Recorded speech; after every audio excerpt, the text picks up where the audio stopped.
पहले तो मैं इस बालाई को रख दूँगी थोड़ा डीफ्रॉस्ट होने के लिए। डीफ्रॉस्ट आप माइक्रोवेव में भी कर सकते हैं, बट मैं इसे प्रेफ़र नहीं करती और इतनी सी मलाई के लिए मैं 1 कप योगर्ट का लूँगी। लेकिन आज मैं आपको वो मेथड बताऊँगी जहाँ आपको योगर्ट भी यूज़ करना नहीं पड़ेगा।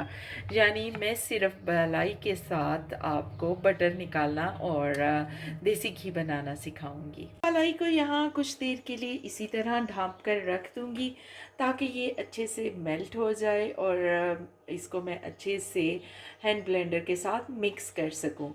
उतनी देर में मैं बाकी के काम कर लेती हूँ। मिलते हैं थोड़ी देर के बाद।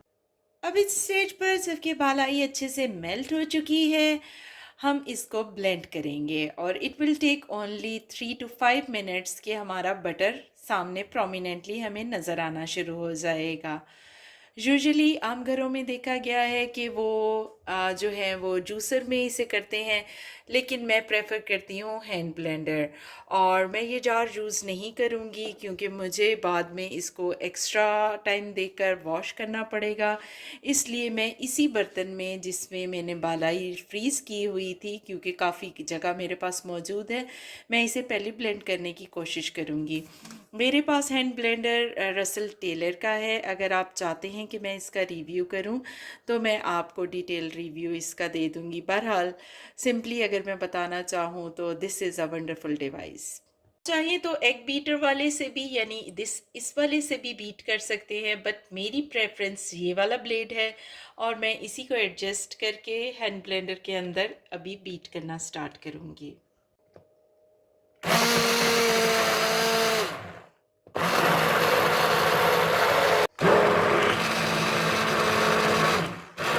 यहाँ आप इजीली देख सकते हैं कि जो बालाई ब्लेंड करने से पहले बहुत नरम हो गई थी, अब वो अच्छी खासी थिकन होना शुरू हो गई है जस्ट विद इन 1 मिनट। और ये निशानी है कि बटर इज़ अपीयरिंग। तो थोड़ी देर में यानी 1 to 2 मिनट्स मोर बीट करने से बटर जो है वो प्रोमिनेंटली हमारे सामने नज़र आना शुरू हो जाएगा। भलाई को मैंने थोड़ा सा और 30 सेकेंड्स बीट किया है और इसकी कंडीशन इस तरह की हो गई है कि ये इतनी थिकन हो चुकी है। अभी मुझे इसमें थोड़ा सा वाटर डालने की ज़रूरत है ताकि ये अच्छे तरीके से ब्लेंड हो सके। कुछ वाटर ऐड किया है और चलिए इसे दोबारा से ब्लेंड करते हैं।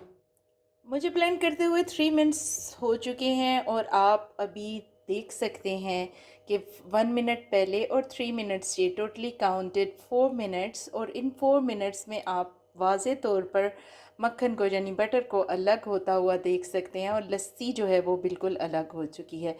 बहुत से लोग कहते हैं कि ये लस्सी पीने में वैसा टेस्ट नहीं रखती कि जैसा नॉर्मल यानी आप योगर्ट डालकर जब बनाते हैं तो वो है, लेकिन ऐसा बिल्कुल नहीं है। ये भी उतनी ही हेल्दी, उतनी ही न्यूट्रिशनस लस्सी होती है।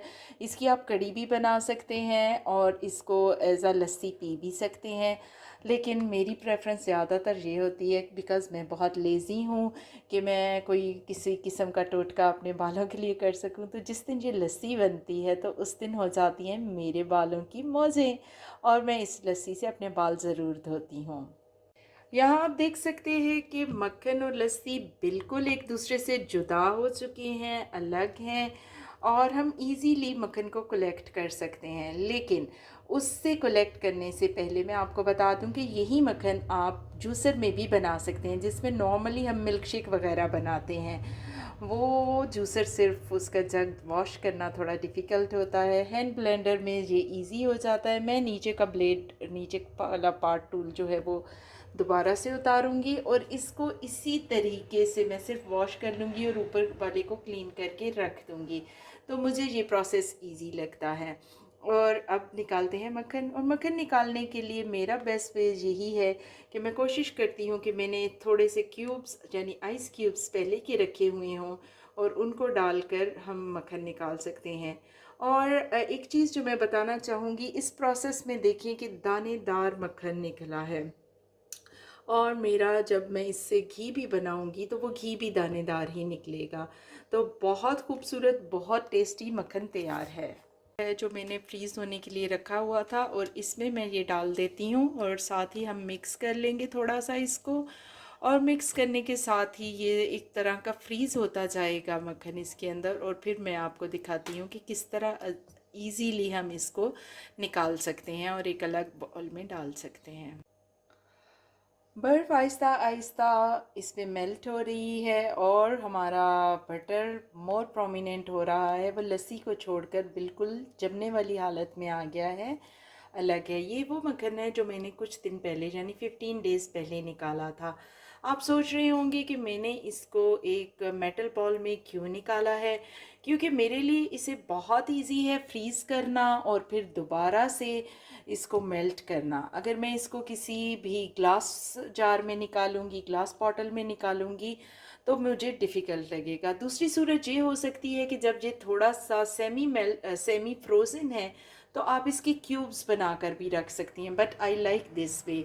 जब ये बिल्कुल कम रह जाता है तो मैं इसका घी बना लेती हूँ, और मैं आपको घी बनाने का प्रोसेस भी बताऊँगी जो कि बहुत इजी है। सिर्फ इसी निकले हुए बटर को आप चूल्हे पर हल्की आंच पे चढ़ा देते हैं और थोड़ा हिलाते रहते हैं तो आपका घी बन जाता है। अभी हम इसको थोड़ा मेल्ट होने देते हैं आइस को इसके अंदर, ताकि ये अच्छे से फ्रीज़ हो जाए। और फिर ये देखिए हम अपना यमी बटर अलग करेंगे। अब आइस तकरीबन मेल्ट हो चुकी है और बटर इस कंडीशन में आ गया, यानी लम्प्स बनना शुरू हो गए हैं।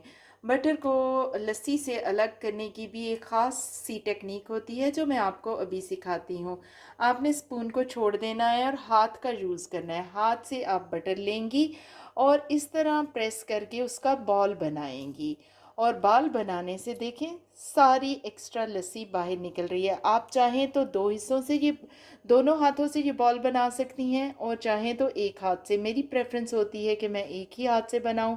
और ये देखें ये एक छोटा सा बॉल मेरे पास जो है वो तैयार हो गया है, और इसमें लस्सी बिल्कुल भी नहीं है। इसको आप इस तरह अलग करके अपने बॉल में रखते जाएं।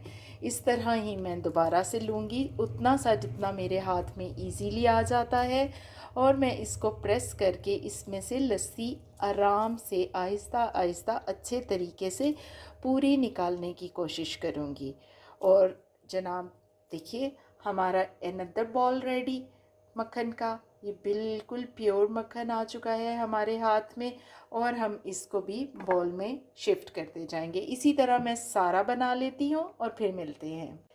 आप चाहें तो इन छोटे छोटे बॉल्स जो हम बनाते जा रहे हैं इनको भी ज़िप लॉक्स में अलग अलग फ्रीज़ कर सकती हैं, और जब दिल चाहे एक निकाल कर आप उसे मेल्ट करें, या जिस तरीके से भी ब्रेड रोटी पराठे जिस पर भी, या साग वगैरह में आप डालना चाहें।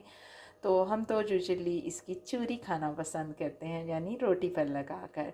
बहरहाल मैं इसको ऐसी ही शेप दे दूँगी, यानी इसको बिल्कुल प्लेन कर दूँगी, क्योंकि मैंने डेली ब्रेकफास्ट में इसको यूज़ करना होता है, और मैं इसे फ्रीज़र से निकाल कर हल्का सा मेल्ट कर लेती होती हूँ। मैंने सारा बटर अलग कर लिया है और इसकी लस्सी यानी पानी अलग हो गया है।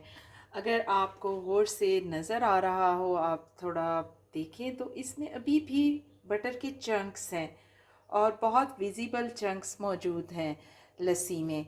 तो बहुत फुल ऑफ न्यूट्रिशन ये लस्सी होती है। ये इसका बटर है जो मैंने अभी ताज़ा ताज़ा निकाला है और जो मैं यूज़ करूँगी रमज़ान के दूसरे अशरे में। पहले अशरे के लिए मेरे पास ऑलरेडी स्टॉक मौजूद है। इसी तरह अगर मुझे बटर नहीं चाहिए होता तो मैं उसका फ़ौरन से घी बना लेती हूँ। इसको धीमी आंच पर स्टोव पे रख कर मैं जहाँ घी बनाने के बाद किसी भी कंटेनर में स्टोर कर लेती हूँ। ये मेरे पास एप्पल जैम का बकेट मौजूद है और उसमें मैंने इसे स्टोर करके रखा है।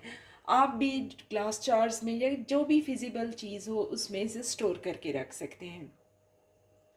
अब इस लस्सी को मैं एक बॉटल में ट्रांसफ़र कर रही हूँ, क्योंकि मेरी हेल्पर ने ऑलरेडी मुझसे रिक्वेस्ट की थी लस्सी की। ये लस्सी मैं उसको दूंगी। दूसरी सूरत में अगर मुझे लस्सी खुद नहीं चाहिए हो या मुझे कड़ी नहीं बनानी है, यानी कड़ी पकौड़े, तो मैं इस लस्सी को as a hair wash remedy use करती हूँ। अब मैं इस स्मॉल फनल की हेल्प से बॉटल के अंदर सारी लस्सी को ट्रांसफ़र करने लगी हूँ, ताकि मैं इसे स्टोर कर लूँ और जब मेरी हेल्पर आए तो मैं उसको ये दे सकूँ। लस्सी ट्रांसफ़र हो चुकी है अपनी बॉटल में। और ये जाएगी मेरी हेल्पर के पास। बटर हम अपने ब्रेकफास्ट में यूज़ करेंगे। घी यूजुअली बच्चों के पराठों में लगाया जाता है और सम दालों में या फिर साग वगैरह जब बन रहा हो। तो आपके पास कई तरीके हैं कि आप मक्खन या घी निकाल सकते हैं। आप डायरेक्ट अगर घी चाहते हैं तो इसी बालाई को डायरेक्ट स्टोव पर धीमी आंच पर लगाकर आप डायरेक्ट घी भी ले सकते हैं, लेकिन मेरी वो प्रेफरेंस नहीं है क्योंकि उससे ज़्यादा टाइम बहुत वेस्ट हो जाता है।